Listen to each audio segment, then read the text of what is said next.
tidak ikut bersama dengan Rasulullah. Di saat Rasulullah kembali daripada peperangan Tabuk, maka baginda Rasulullah SAW didatangi oleh orang-orang yang tidak join bersama dengan Rasulullah. Karena dalam hal ini adalah seorang pemimpin memberikan arahan untuk semua ikut dalam perang. Bila tidak ikut arahan pemimpin, maka dia dianggap melanggar satu peraturan dan undang-undang yang sudah ditetapkan. Yang melanggar undang-undang mesti kena dijatuhi hukuman. Maka pada ketika itu yang tidak ikut ramai termasuk orang-orang munafikin.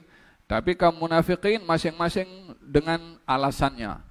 Walaupun alasannya tipu, walaupun alasannya dusta. Wallahi saya begini, wallahi saya begitu, wallahi. Walhasil guna nama Allah Subhanahu wa taala bersumpah dengan 1001 alasan. Nabi menghukum kepada mereka atau menerima alasan mereka karena menerima dari segi zahirnya sahaja. Adapun isi hati mereka diserahkan kepada Allah Subhanahu wa taala.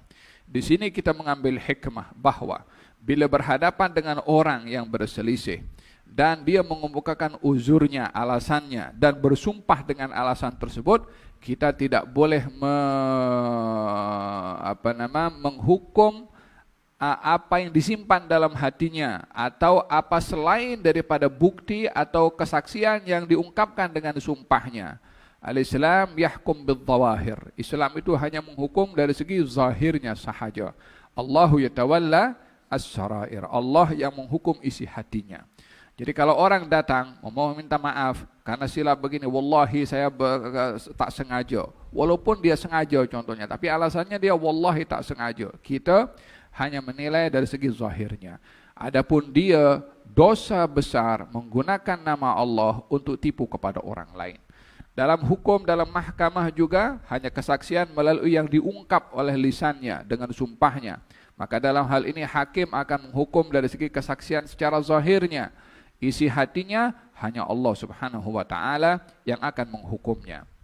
Satu hari ada dua orang berselisih di hadapan Rasulullah masalah tanah adik-beradik. Katanya ini saya punya, kata satu lagi ini saya punya. Datang kepada Rasulullah sallallahu alaihi wasallam. Maka ingin dihadapkan kepada Rasulullah. Kata Nabi, kabir, yang tua dulu bercakap. Keluarkan, ketengahkan buktinya. Yang kemudian yang muda bercakap, ketengahkan buktinya. Maka Nabi menilai, daripada bukti yang kamu ketengahkan kepada saya, ini tanah milik kamu. Tapi kalau kamu tipu pada bukti yang kamu ketengahkan, maka potongan tanah yang menjadi milik kamu ini akan menjadi potongan api neraka kepada kamu nanti di akhirat. Di sini hukum dua. Hukum di dunia berdasarkan dengan bukti. Hukum di akhirat, apa yang sebenar dikatakan, dibuktikan oleh orang itu hanya Allah Subhanahu wa taala yang mengetahui.